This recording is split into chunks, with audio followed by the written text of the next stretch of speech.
शिवाजी महाराज हे मराठा साम्राज्याचे संस्थापक व आदर्श राजा होते.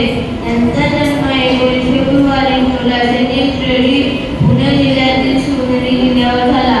त्यांच्या वडिलांचे नाव शहाजीराजे भोसले व आईचे नाव जिजाबाई हे होते.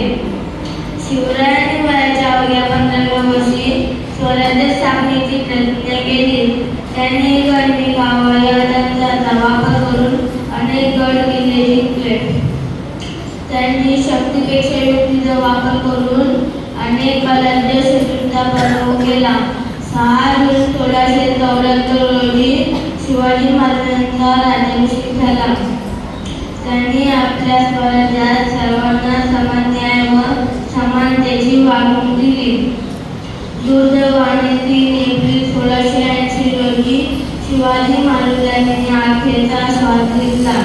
शिवाजी महाराजांचे कार्य आजही आपल्याला प्रेरणा देते.